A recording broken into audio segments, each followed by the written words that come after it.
Brian Flores was let go by the Miami Dolphins. He went 24-25 as a coach, 5-11 his first year, 10-6 his second year, and 9-8 this past season.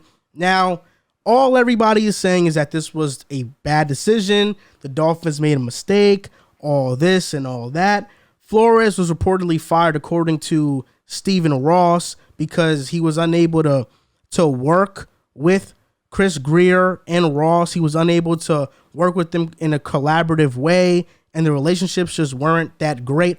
I read an article by Ben Solak from The Ringer that Brian Flores won the game on the field, but he lost the game off of it, like politics and building relationships. So what do you think about Brian Flores being fired by the Dolphins? Are you shocked? Was this the right or wrong move? Drew, you called Brian Flores not a head coach not too long ago. You said he's a defensive coordinator, not a head coach. So I want to hear your answer. Was this the right decision? So to go into what you were saying about he's a defensive coordinator, not a head coach, it goes into basically everything you just said in terms of not being able to build relationships with every player on this team, including defensive players, which he's supposed to be the leader of. You had a guy in Kyle Van Noy who in New England had a spotless record, did not have any issues off the field, on the field, within the locker room. This guy was a mint leader for the defense. He came out and became a spokesperson for this Dolphins team when it came to handling the not controversy, help me out, the word, just whatever was going on internally within the defense and the organization. He became a spokesperson for this defense and trying to just be a leader for these guys. And Brian Flores just refused to hear Kyle Van Noy out. He really just had an issue with communicating with players. He's not a people person. And when you are in now modern day NFL and you are not winning football games, you are not allowed, for lack of a better term, to be an asshole. You have Bill Belichick, who is allowed to be that because he has had the success that he's had. If you are not bringing your team to a playoffs, if you are not getting Super Bowl rings to your resume, you are not allowed to be this type of individual. You need to be a player's coach. You need to show some type of success. And although last season you had the Dolphins defense give up the sixth yards, having the most takeaways last year, this season give up the sixth and fewest points given up, and first in takeaways. And this season, middle of the pack in yards, middle of the pack in points. This defense was good. It wasn't great. It had a great span of games, but that also had to do with the offenses that they were playing against. Brian Flores is great at drawing up a scheme. He is a fantastic defensive coordinator. He is not a great people person. And as a head coach, you need to be solid on all levels. There was a report actually that just came out that Tua and him got into an altercation, and Tua is not that type of individual to curse, to be forwardly blunt with being angry towards an individual. He and Flores went at it where apparently Tua was letting off explicits towards Flores. They really had that a bad falling out. And ultimately, I feel as if this came down to the organization choosing the quarterback over the head coach. We see that Tua can have some kind of success when he's put in a position to be successful. Now, that was not the case the majority of the season. Brian Flores did not do a great job of putting the personnel around Tua to be successful. There's 3 offensive coordinators on the Dolphins right now. That should not be. You need to have one across the board. And for someone that is so defensive, so strongly in their defensive mind, you need to have one guy that you can completely trust to take care of that. And that just was not the case with the Dolphins. Right now, you have people on the outside looking and saying that this is borderline inexcusable. Brian Flores is going to be the main primary target for a head coaching job this offseason, and rightfully so. Listen, I'm talking as a Bronco fan. I would love Brian Flores to come coach my team. That being said, if he's not going to be able to build relationships with the team, I don't know if I want that on my roster. It's about team camaraderie. It's about team chemistry. And if you don't have that, ultimately, you're not going to be able to get it done. You said something interesting, Drew, that I just want to pick your mind. You said that the owner picked Tua over Brian Flores, but the owner also said the next head coach will decide if Tua will be the quarterback of Miami Dolphins. I did hear that. And if I'm being honest, I think that's noise. And I do think that Tua will be the starting quarterback next season. That's a bold statement, though, to come out and say you're the owner. You have the final say on these things. Because there's talks of also Deshaun Watson coming to the team. But Watson was also linked because of Flores. And ultimately, I just don't think that Deshaun Watson's name is one that you just look over as a head coach. If you have that out, if the head coach comes in and says, I want Deshaun, the Dolphins have the assets to get that done. Again, I've been saying this multiple times. It is Deshaun Watson. If that's who they're going to move on from Tua Tagovailoa, what can I really say? I hold Deshaun in terms of football talent to one of the highest regards. I believe that he is the most talented quarterback in the NFL, given everything that surrounds the quarterback position. So if that's what they're determining, if they're going to go out and get Deshaun, then that's a whole different conversation. But if they're just talking solely about just the head coach making a decision of Tua or Matt Ryan or Tua or Jimmy G, if the Niners decide to move on, I don't think that that's the case. I solely think that it's terms of Deshaun or Tua, in my opinion. That's fair. Right now, when Brian Flores got fired, I believe that every single AFC East team threw a pizza party. The Jets, the Patriots, the Bills, because now the Bills and Patriots are saying, wow, we don't have to worry about the Dolphins in the division anymore. We don't have to, because we know the Jets are up and coming. The Jets, Robert Saleh is trending in the right direction with Joe Douglas, and Zach Wilson is going to be a superstar. But they're looking at the Dolphins like, what are you doing? You said you can only get away with being an asshole if you win. Brian Flores won 10 games his second year as a coach, 9 games this past season, went on a 7-game win streak, and you mentioned it. Oh, but the offenses they were facing in that stretch weren't very impressive. Well, you weren't saying that when we told you Tua is not very impressive because he's beating up on bad defenses, but with Flores, you're using that to knock him. Okay, I understand. Now, you're right. This came down, I believe the Dolphins fired Brian Flores because they picked between Flores and Tua. I also think Chris Grier wanted to save his butt and his behind, so he had to use somebody as a scapegoat, and it was Brian Flores. Now, Chris Grier isn't without blame. He's been drafting pretty well. I mean, this past draft class, drafting Jalen Phillips, Javon Holland, and Jalen Waddle was exceptional, but he's missed on every single offensive lineman. Robert Hunt is average. Austin Jackson looks like a bust, and Dater, who they drafted in the 3rd round, just isn't a starter. So he's missed, and I can make an argument that Brian Flores overachieved with the talent that was given to him. The one thing I will say about Flores is that there was too much dysfunction within the offensive line coach and the offensive coordinator. In his 3 years, he hired 4 different offensive coordinators, 2 defensive coordinators, and 4 different offensive line coaches. But when you look at the top 2 problems with the Miami Dolphins, they have nothing to do with Brian Flores. For one, the biggest problem with the Dolphins is the offensive line. That has nothing to do with Flores. Grier is drafting and bringing in free agents who can't play. That has nothing to do with Flores. The Dolphins' second biggest problem is the quarterback position, is Tua. Brian Flores can't do anything about that. You're saying this with the most not straight face. I know you don't believe no, this. I believe it because I want to actually see your reaction. But listen to this, exactly. Joe. I'm not entertaining. The second biggest problem on the Dolphins is the quarterback position, is Tua. Brian Flores, 2 years in a row now, has put the Dolphins in a position to make the playoffs. And 2 years in a row, who's come up short? Tua has come up short. Week 17 versus the Bills, he threw 3 interceptions, completed 50% of his passes. Then versus the Titans, week 17 this season, he laid an egg. He wasn't the most accurate quarterback in the league, like you like to say, Drew. He wasn't more accurate than Joe Burrow, like you like to say, Drew. He wasn't that. Tua laid an egg. In back-to-back seasons, in the biggest games of the season, Tua has laid an egg. And Brian Flores is getting blamed for it. Now, if Tua becomes a franchise quarterback, then the Dolphins made the right decision. Because ultimately, you take a franchise quarterback over a head coach 10 times out of 10. But in this case, it looks like Brian Flores was better as a coach than Tua is as a quarterback. Because I've mentioned this before, and I'll mention it again.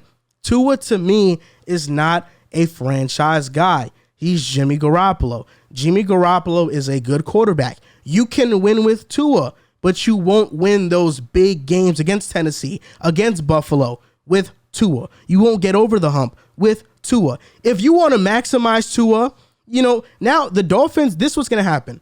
The Dolphins fire Flores. They're gonna try and maximize Tua, get him offensive line help this offseason, draft some more weapons and even some more offensive line. And guess what? In a year from now, we're going to be saying, wow, this looks like Baker Mayfield 2.0. Tua has all these weapons, and we're looking at the Dolphins like, wow, their roster is so great, it's so elite, but the quarterback position is holding them back. That's what we're going to do. And I think firing Brian Flores was the wrong decision. I'm so torn here. Because on one case, Drew, 100% agree with what you're saying. In a head coach, the number one thing you need to be a team builder. You need to be able to relate to everybody on the team. You need to be a good leader. You need to be able to communicate well. That's what goes into being a head coach. Or X's and O's important, sure. But Brian Flores is a great X and O coach. So is Mike Zimmer. They both got fired. Because if you can't deal with personalities and players, you're only going to make it so far in the league. And one thing that I was surprised you didn't bring up, Joel, is one of the reasons as well that probably went into this behind the scenes. Brian Flores wanted Herbert. Flores wanted Herbert over Tua, and Greer wanted Tua over Herbert. Am I incorrect there? The reason I didn't mention that is because I think you might be incorrect there, because I was going to mention that, but the truth is I was on Twitter and I was looking at a Miami beat reporter or somebody who's a Miami Dolphins insider on Twitter, and he basically went on a barrage of tweets and said that those reports about Brian Flores wanting Herbert are false. Stephen Ross, Greer, and Flores all wanted Tua. And when it comes to Deshaun Watson, all three of them wanted Deshaun Watson. It wasn't just Flores. So they all wanted Watson in the building. So from what I've read from that source that I'll bring up his name shortly, is that that's not true, and that's just trying to make Brian Flores look good. Okay, that's fair then, because Flores is a great coach for sure. I think, Drew, what you said, he's a great defensive coordinator. He's probably not a head coach, and we kind of see that with a lot of Patriots, coaches in the past. Matt Patricia had the same issue. McDaniels, when he was in Denver, also had that issue. But what Flores did can't go unnoticed. I mean, in 2019, which was a bad roster, they started off 0-7. They went on to win 5 of their final 9 games, ended up 5-11. And then the next season in 2020, with Tua coming in, there was this weird quarterback controversy that I guess you can make the argument that it is somewhat Brian Flores' fault, because it didn't really seem like he put his full trust into Tua. He had Tua coming in and out of games, Fitzpatrick coming in and out of games. But regardless, I think last season Fitz gave them the best chance to win. But the GM, the owner, the fan base all wanted to see Tua, which was why there was some pressure there to start Tua. And we saw last year he just wasn't that great. He's a great defensive coach. The defense was not good his first year, but he was able to build on that. In 2020, they were phenomenal last year, 6th in scoring, most takeaways in the NFL, 11th in sacks. While they did take a bit of a step back this year, they're still top 10 in takeaways, 14th in scoring, 6th in sacks, and had 5 wins against teams that were over 500, which was tied for 6th in the NFL. So Flores is a good coach. It's just when you have that personality that is kind of like a my way or the highway, you're going to do what I want. It's hard to get players to really trust in you when you're unproven. Bill Belichick, sure, you could do that. Andy Reid, who's not like that, but just saying, if he wanted to be like that, he has a track record of winning. When Flores doesn't, and it seemed like at times, especially his relationship with Tua was never the best. I think no matter what your relationship is with your quarterback or any player for that matter, you should never go up to the podium with reporters and in any way, shape, or form talk bad about a player. That's something you do behind the scenes. With closed doors there, you don't go out and tell reporters and let your fans know and other team knows how you truly feel about a player, because that's not going to help them. That's only going to hurt them. There are going to be some players that do respond to that. But I think generally, especially Tua, who hasn't had the best start of his career. Drew, you think he's a franchise guy. I think no matter what, they didn't draft this version of Tua. When they drafted him, they thought they were getting Alabama Tua before the hip injury. And I think it's fair to say that's not what he's been so far. Can he someday turn into that? Maybe. I don't have the utmost confidence. I just don't think he's there in terms of an athlete or arm strength. But regardless, when you have to make the mistake of Tua over Herbert is also going to play into that. I do agree with you, Joel. I think Greer kind of had a bit of a scapegoat saying, I made a mistake drafting Tua over Herbert. I'm going to let Flores go. Now I am interested to see where they go because they have Tua. The owner came out and said it's to be up to the next head coach to decide what ends up happening with Tua. I think that kind of just gives that problem off of their plate, saying like, oh, it's not on me or the GM. Whoever we hire as head coach, he's going to decide, which I think is kind of, I don't know. I think if you're the GM and owner, you should make that decision along with the head coach, not specifically just the coach making that decision. But the Dolphins still haven't won a playoff game since 2000. So I'm not going to sit up here and pretend like they just lost like Bill Belichick or Vince Lombardi. Flores is a great coach, but it just didn't work out. It's unfortunate. He's going to have another opportunity to either be a head coach or a defensive coordinator somewhere. But I think at the end of the day, he was just a scapegoat because they made the wrong decision by taking Tua. I think Flores is going to be a head coach by the time this coaching cycle is done. He's going to be a head coach again. There's no doubt. But I wanted to respond to what you said about Tua being Alabama Tua. Alabama Tua was a great college quarterback, just not a great NFL one. And we see that all the time. Jake Fromm was a great college quarterback. He's not a good NFL one. And that's what Tua is. I don't think he just. Fromm was never Tua in college. Drew, he wasn't the prospect Tua was. Drew, let me ask you something. Does he or does he not have average NFL arm strength? Average NFL arm strength is average is nice. I would run with that. All it's probably it might be below average if we're being honest. Arm strength also side on that side because there is.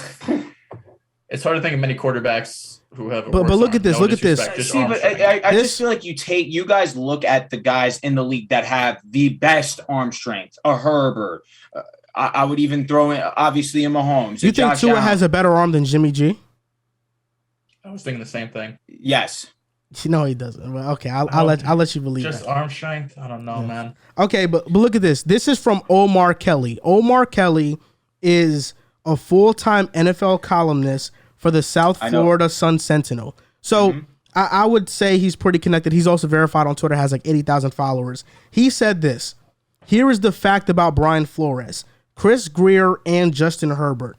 If Flores wanted Herbert, that would have been the pick because Chris Grier would give his coach the QB he wanted. This can't and shouldn't be debated anymore, so stop spreading fiction.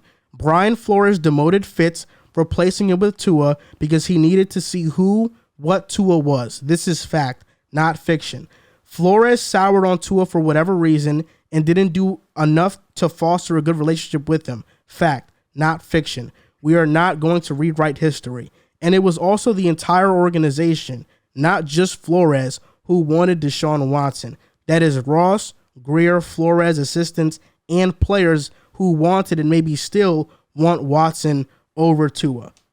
So that's what he said. Those were his exact words about that whole thing. That's why I don't. That's why I didn't want to mention it because I don't want. And Colin Cowherd mentioned it on his show because as I was searching for it, I saw it. He mentioned that Brian Flores wanted Herbert over Tua. It's whatever. It's a good narrative to run with because obviously it makes Brian Flores look like a genius. So I don't want to give him that benefit of the doubt because Herbert was also a prospect at the time that people had questions. Yeah, like for sure. We have to stop acting like everybody didn't miss on Justin Herbert. Yeah, almost everybody missed on Justin Herbert. Daniel Jeremiah, Matt Miller, NFL draft scouts, Bucky Brooks. Like when you look at every single source, if you go back to that time, 2020, before the draft, every single draft board had Tua over Herbert. And we didn't think Herbert was going to be a franchise quarterback. That wasn't the consensus. So we have to stop acting like he was such a slam dunk, home run, no-brainer pick because it felt like at the time everybody thought he was like a Ryan Mallett. Like very talented.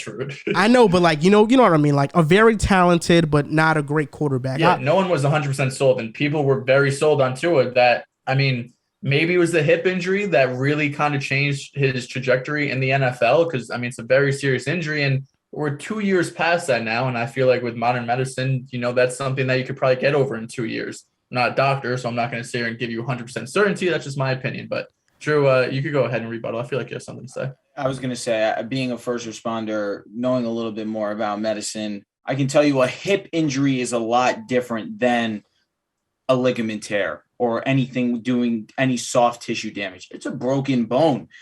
He completely took the ball of his hip out of the socket. It is not something it's not an injury that you see very often, and one that relates to sports, where we have now ACL injury or an Achilles injury, where it has become so common that these injuries occur that doctors have been able to get up to times now, really help these athletes recover, rehabilitate these injuries, whereas a broken hip is completely irregular in that sense. So I definitely understand what you're saying. Modern medicine, for sure, you would expect that he would be able to recover.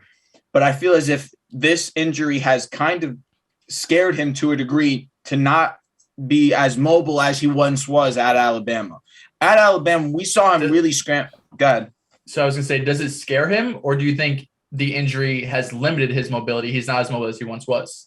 I think the injury it's a little bit of both, but more so the injury. I think that with the line that he's given, he's running for his life already, and he's not trying to do more than what he needs to or knows that his body's capable of. And I feel like that's in the back of his mind. And also, Tua is the most winning quarterback with Brian Flores. You have Ryan Fitzpatrick with a losing record. You have Jacoby Brissett with a losing record. The only one that's given Brian Flores a winning record is Tua Tagovailoa. So let's give it. I understand winning's not a QB stat, but in this situation, Tua brings the most success to the Dolphins. You want to know what that tells me? That tells me that Brian Flores can win with an average quarterback. And if you improve that position marginally, the Dolphins are a playoff team. See, but you're saying that with last year, Devontae Parker being their best weapon. And this year, they add Jalen Waddle, and the offense actually is definitely better than it was last year. And Myles Gaskins is garbage. I was kinder to him earlier in the year, saying that he was average. We see Duke Johnson come in and have immediate success. So that's what he was playing with for a majority of the season. Duke Johnson comes in and the run game completely changes. So you finally upgrade that position, which I'm sure Tua is grateful for. And now you have Devontae Parker, who seems to be complaining more so than he is actually doing positive things on the field, which is annoying me because you see him off the field having interactions with fans. Focus on the game. Show your worth on the field. Jalen Waddle does that. And Jalen Waddle was not perfect this year, but he still broke the record for receptions for a rookie. So he was great. Again, I'm just saying he was not perfect, but that is a huge step in the right direction for the Dolphins. Continue to put pieces around Tua. You will reap the benefits. You cannot put him behind the 32nd worst O-line and ask him to go and be Superman, because the style of football, and I'm going on too long, I apologize. We'll go to the next topic right after I finish what I'm saying. You can't have a pocket-type passer like Tua and not put a mediocre line in front of him. Look at Eli Manning. Look at Ben Roethlisberger. These guys had great success in their career. Ben Roethlisberger is a little bit of an outlier given the fact that he's a little bit more mobile. Eli Manning is a pocket passer type quarterback. When you gave him a pocket, he was able to give you postseason success. You take away that offensive line, people are asking for him to retire. Tua needs a pocket before anyone comes to this verdict that he's a quote-unquote bust. Nobody's saying he's a bust. Nobody is saying he's a bust. We're just saying he's an average quarterback. Yeah. But a bust. So if you're saying he's an average quarterback for being a top 5 pick overall, that is a bust. For where he was selected, yes, that is a bust. And that's exactly what I'm telling you. We need more than 2 years. barely a full. He has 16 games under his belt, so he's played a quote unquote. I got a question. Season. The Dolphins do or don't make the playoffs with Teddy Bridgewater this past season? Don't. Okay. What do you think, Joe? Oh, you can make the argument that they could. Tua had some rough Broncos games. are better than the Dolphins. That's true. They have better weapons than the Dolphins. They have a better O-line than the Dolphins. They have a better run game than the Dolphins. Their defense was better than the Dolphins. Teddy Bridgewater did not get us to the playoffs, so I don't want to hear that. Well, that's because your schedule was kind of tough, though. You're facing the AFC West. Even still, you're supposed to win games in your division. We haven't beat the Chiefs since Mahomes has come into the league. We lost to the Chargers twice. Well, I'm just making that note because I think Teddy Bridgewater is probably a slightly better quarterback than Tua is right now. He put in a way better situation than Tua was. They're in the same tier. I don't know if they're drastically better, but they're one not. Thing that does hurt. But do I think Teddy gives you one more win? Does he beat Jacksonville? Does he beat Atlanta? I think he Tua does. did not play bad against. Again, you're saying that with the fact that Jason Sanders had a strong chance to put the Dolphins in a situation to win, and he blew it both times. So that narrative needs to stop.